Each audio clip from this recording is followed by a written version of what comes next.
Welcome to the Daily Objective. It is day 49, I believe, of the war. It is a big news day. We will talk about the news in 30 minutes on the reality show. It's also a big guest day here on the Daily Objective. I'm joined by Douglas Carswell. He is the president and CEO of the Mississippi Center for Public Policy, and a friend of the channel. He's been on in the past, and we're going to talk about the reaction to the war in the UK, especially in politics and in the media. Douglas is also a former member of parliament for UKIP and for the Conservative Party, which is the party that's more interesting to us in the sense of they're in power. So we want to know their response and why why it is that the response is what it is. But we're going to talk about the opposition party first. So in the Labour Party, which we've been talking about on this channel a lot, up until recently, it seemed like Keir Starmer, the leader of the Labour Party, is basically just waiting until it's pretty much guaranteed to be the next prime minister of this country.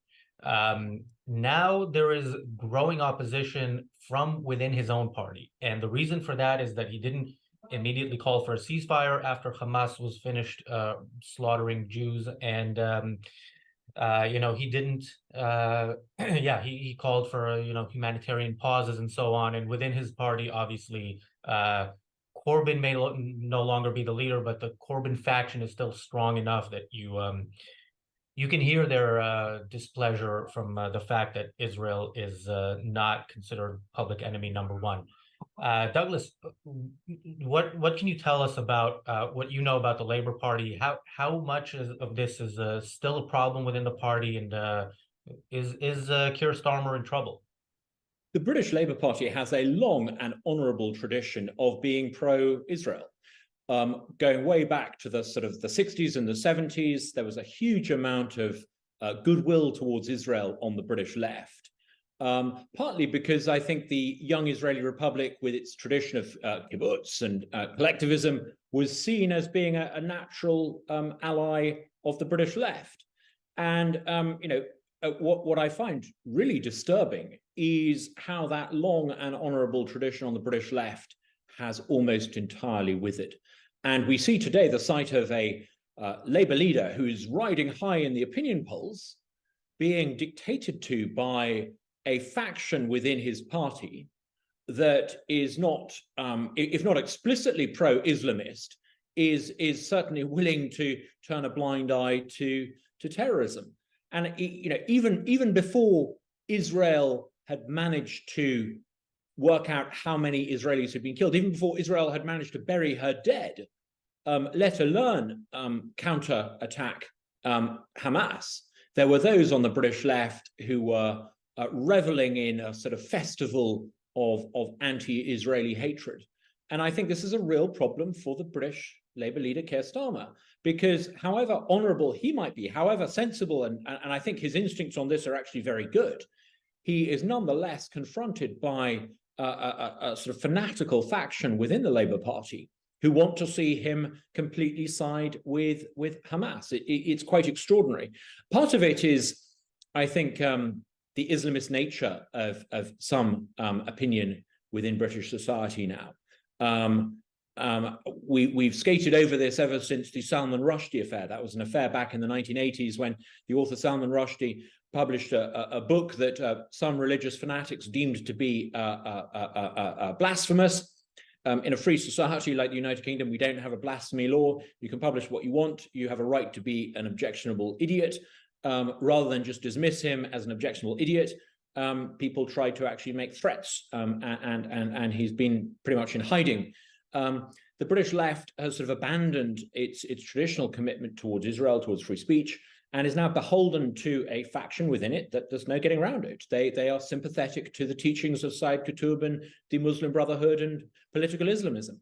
And I think that is deeply disturbing, not just for the Labour Party, but for anyone who loves the United Kingdom.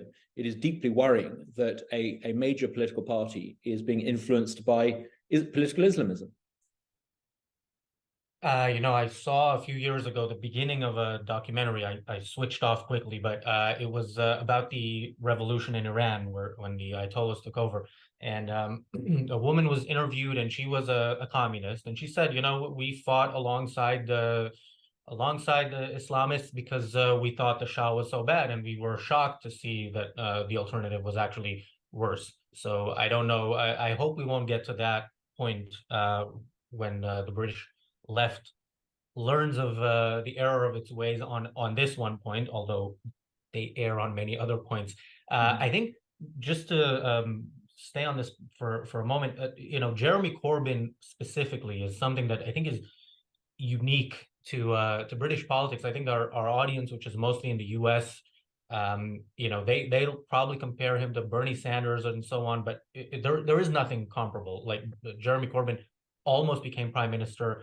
I would say has been openly anti-Semitic over decades. Yeah, go ahead. I think it's worth actually spending a bit of time exploring the motives of some of those that we've seen, particularly in London, particularly in the UK, but also here in the United States, who have taken to the streets to protest in favor of Hamas. I don't think it does justice to simply say anti-Semitic. I think there's a strong element of that, but I think we should really, and I think we urgently need to actually understand this toxic brew of ideas.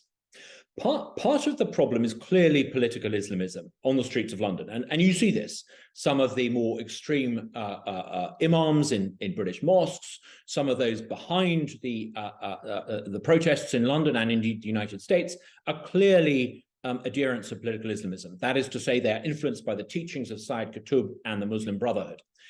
But I think if it was simply political Islamism that we were dealing with, it would be, if you like, a clearer problem to have. No less a problem, but a clearer problem to have.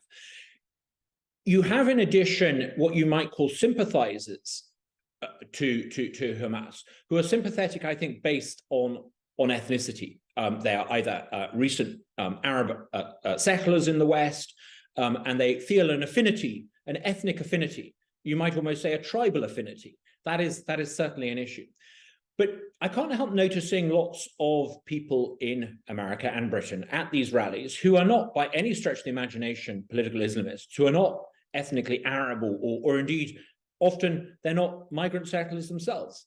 They are influenced, I think, by something that is as toxic. They are influenced, whether they're aware of it or not, by the teachings of Rousseau, who sees modernity and modern industrial Western society as bad, and anything in opposition to that is inherently noble and virtuous and good.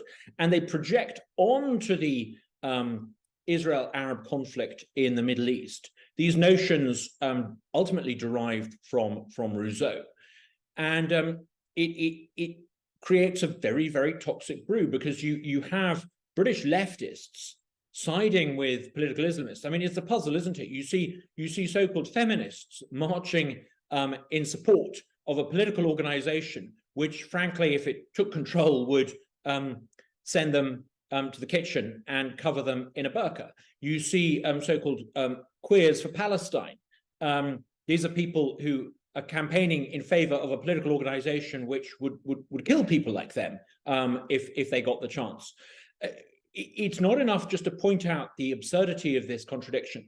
We need to sort of understand that this fusion of what you might call sort of neo-Jacobin Rousseau ideas, Rousseau's philosophy, which is to delegitimize all that is valuable and precious in the West, overlaid with a sheen of political Islamism, creates a very, very dangerous revolutionary movement in the West, on Western campuses. It's influential. We've seen it in top Ivy League universities.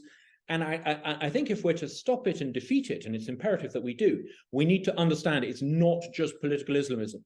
There are these Western leftists who fundamentally have ideas derived from Rousseau's interpretation of the human condition. And unless we're prepared to challenge that, then I think this, however absurd it might be for this coalition to form, we will see this coalition become increasingly influential. Already, it's rather alarming to see left-wing politicians in Europe and the UK, in effect, caving into this toxic coalition. but we need to understand the nature of this coalition if we are to intellectually defeat it the way a generation ago our forebears defeated Soviet communism.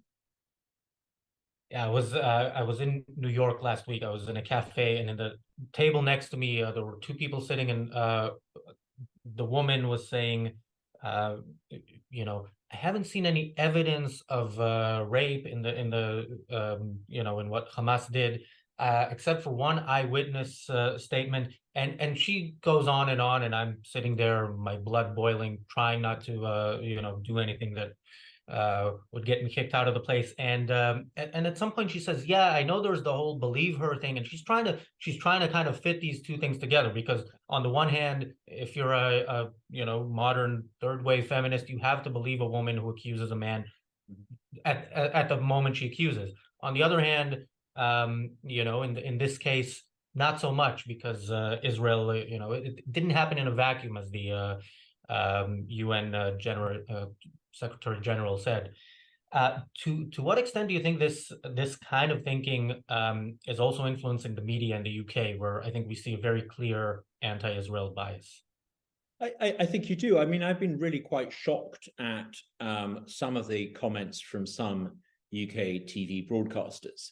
And it's made me actually think, what on earth are we doing with these long-serving third-rate broadcasters interpreting the world around us on our behalf? They have such a sort of myopia, a moral myopia. Let's just remember the facts. A peaceful liberal democracy was attacked 2 months ago with hundreds of its citizens massacred in the most savage and brutal manner imaginable. This is a totally sort of unprovoked attack. If it was an equivalent number in the UK, it would be several tens of thousands of citizens murdered in the most grotesque manner. Hundreds of Israelis were also carted off into a captivity to be hostages in Gaza, and goodness knows how they've been treated over the past 8 weeks. It doesn't bear thinking about. And yet somehow the British left and the so-called intelligentsia in the UK and the broadcast media look to point the finger at Israel, as Israel is, I think, actually showing remarkable self-restraint as it counters this terrorist threat. Far from razing Gaza to the ground, Israel has actually been very methodic in passing out information as to what it's intending to do, giving citizens in Gaza, civilians in Gaza, not that there's a clear difference between who are terrorists and who are civilians, but giving the people in those buildings and settlements the opportunity to move, behaving very responsibly. And yet at every opportunity, there is a British journalist back in London wanting to point the finger and wag the finger in a moralistic fashion at Israel. And it's frankly rather sickening. I mean, could you imagine if we had Kay Burley or some of these dreadful broadcasters reporting in London in the late 1930s and early 1940s? There's nothing sophisticated or superior about moral equivalence between Hamas and Israel. Sure, all governments make mistakes, and it's fair to criticize the actions of the Israeli government. There's no one more critical of the actions of the Israeli government than the Israeli people themselves. They're a vigorous democracy. In fact, on several trips when I've been to Israel, people have said, even within parties in Israel, you get a whole range of different opinions. But this idea that somehow it's 6 of one, half a dozen of the other, Hamas versus Israel, it shows a sort of moral infantilization of the West. I actually think the whole events of the past 2 months, they tell me that yes, Israel has a problem, but kind of Israel knows that, and Israel can take care of itself, because Israel seems to be quite a morally grown-up country. What I think the real problem is the West, particularly the United Kingdom and various other European countries. They don't realize that this is their problem, and the opinion formers and the political elite are so third-rate and infantilized, they don't even know that they've got this problem, let alone have they yet figured out the moral tools to respond to it. I think that Israel will endure in this instance. It will destroy Hamas. I worry though that security and safety and social cohesion in Western Europe, that I think the future of that is far less secure than that of Israel. Yeah, you mentioned Kay Burley. We were talking about her special question yesterday. She tweeted, in defense of it today. Sometimes people off the cuff make mistakes, and you can say, look, wasn't thinking clearly, but no, she still thinks that was a good question. By the way, no mention of the fact that the 150 people that Israel is releasing are terrorists who committed terrorist attacks. They didn't succeed enough in that nobody was murdered. So most of them stabbed people, and the people they stabbed didn't die, so they are now being released. But yeah, it's reported as women and children. So what's so disturbing about what you might call the Kay Burley methodology of broadcasting is that there's a desire to find fault as the interviewer with the person with whom she's having a discussion, and sort of throwing out these sort of asinine points disguised as questions. It's bizarre.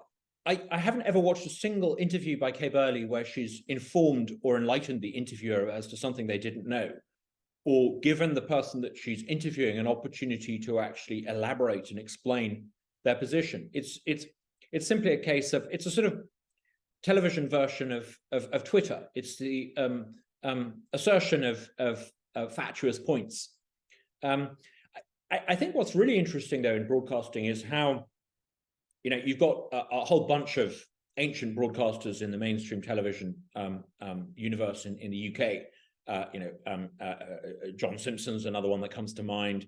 I think he's retired now, but Jon Snow at Channel 4, and there's a whole host of these rather third-rate broadcasters, and because they're so bad at their job, people are actually turning Razi to new broadcasters, people like Ben Shapiro, Jordan Peterson. You're far more likely to find original thought explaining what's happening in the Middle East or analyzing the situation that Israel finds itself in by going to those kind of new age broadcasters. But what a tragedy to think that there are tens of millions of people in the UK whose opinions are shaped by the fatuous posturing of people like Kay Burley. It's rather depressing. Yeah, well, if anybody watching has had enough of Kay Burley, the Ayn Rand Center UK is part of that new media. We are here twice a day with the Daily Objective and the reality show, and I think we're doing better than some of the major broadcasters who, the salary of any given broadcaster there is probably higher than our entire budget. I do want to ask. Truth is priceless. Yeah, that's true. I do want to ask about the Conservative Party, which is in power, and Rishi Sunak, the leader of the party and the prime minister, went to Israel, showed his support and so on. The moment I think it became clear that the support isn't, he's not 100% behind Israel was the vote in the UN General Assembly on a ceasefire. I think they changed the wording of it, but that's what it meant. It was basically a ceasefire. And just to be clear, a ceasefire means Hamas is done with what they wanted to do. Now we need to stop Israel from responding. And Britain abstained in that. 14 countries voted against it, and I think they should all be very proud. Britain abstained. What do you make of that? And what do you think the Conservative Party, which is, I think, generally definitely more pro-Israel than Labour, but what do you think of their stance? It's rather depressing, isn't it? I mean, first of all, I think the British Conservative Party is in office. I'm not sure they're in power. I think these decisions are largely made by the permanent civil service around them. There will be officials in the, I think they call it the National Security Council, trying to ape what the Americans have. There'll be officials in the Foreign Office, and they basically decide what British foreign policy is. But it's all rather depressing because in the wake of the terrorist outrages, lots of people rallied to support Israel. Lots of politicians went out of their way to find ever more ingenious ways to signal on social media their support for Israel. But at that very moment, it was so obvious that what counts is not what you do in the immediate aftermath of the terror outrage. Are you a friend of Israel for the long, hard slog? And it's depressing to see that, within 8 weeks of this outrage, the British Civil Service and the Foreign Office mandarinate, who always have a sort of Arabist bent, tilting British foreign policy in a sort of direction of moral infantilism. Let's be clear what a ceasefire means. A large number of terrorists came out and massacred ordinary young Israelis, families, women, young people at a music festival. They then fled back into Gaza, taking hostages, and sought shelter in a network of tunnels that they have created for this purpose over many, many years, often indirectly subsidized by European aid money as they did so. To give them a ceasefire is to give them a pass, because they're holed up in these tunnels, and it's only a matter of time before they're going to have to come out of those tunnels. I don't think they were quite counting on the ferocity and determination of Israel's counter-response. So if you're like the British government in favor of a ceasefire, if you're like the morally infantilized Archbishop of Canterbury, who's shown the moral leadership that you would expect from a kindergarten student, if you grant them a ceasefire, you're giving them a pass. You're basically saying you can come out of your tunnels, you can resupply, and you're allowing them to get away with it. It's quite staggering. It would be a little bit like calling for a ceasefire, a week after D-Day in the 1940s. It's simply wrong for the British government to do this. Talk is cheap. What really matters is what the British government does to support Israel. And, there's going to be a long, long slog ahead of us. Israel is basically in the front line of a struggle that the wider West faces. Israel knows the enormity of the task ahead. When you see British government officials calling for a ceasefire, it's clear they have no idea as to the scale of the task ahead. They are the weakest link. It's not Israel. The United Kingdom, I think, is the weakest link in the West now. Yeah, as you mentioned, politically, it was definitely easier to side with Israel on October 7th than it was on November 7th, and that it will be on, March 7th or however long this takes. Unfortunately, the only people really consistent in their moral stance on this are the people who are on the wrong side. Jeremy Corbyn tweeted on October 7th, while this was going on, his support for a ceasefire before Israel even started. Razi, this may be relevant because we're talking about the infantilization of morality.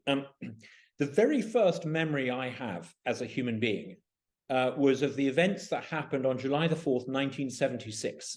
I was a 5-year-old child living just outside Entebbe in Uganda. And I remember what happened that day.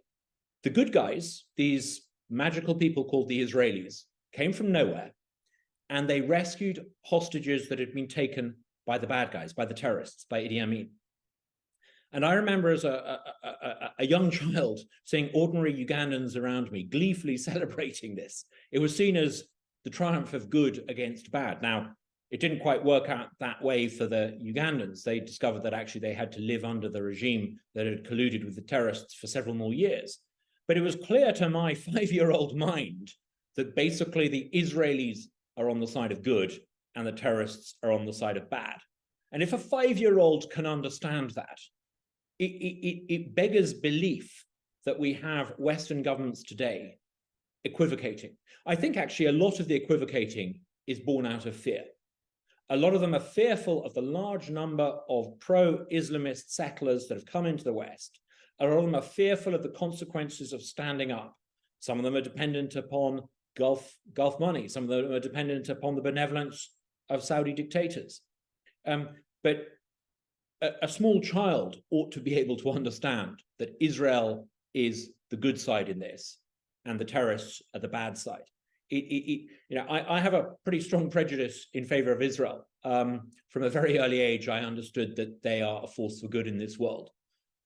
It's quite depressing that some 40-something years later, Western leaders still don't understand this. They still want to equivocate between a good country and terrorists that seek to destroy that good country.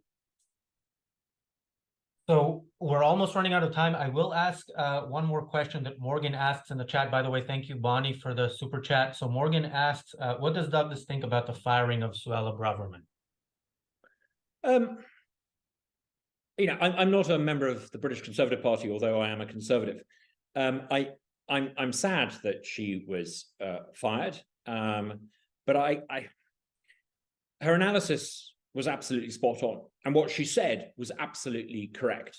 But what slightly depresses me is that, she was a minister, she was a member of a government that ought to have been in a position to actually do something other than talk about it, than write articles about it. This is the fundamental problem for the British Conservatives. Even when they say the right thing, who's been running the country for the past 14 years? Why don't they do something about it? Why is there today a senior official from Hamas living in London? Why are there pro-Hamas activists and organizers and financiers based out of London? If only Suella Braverman had been a minister and was in a position to actually do something about it. Well, she was, and she didn't. And that's what I find so frustrating. So she was right, but I'm afraid she was pretty ineffective.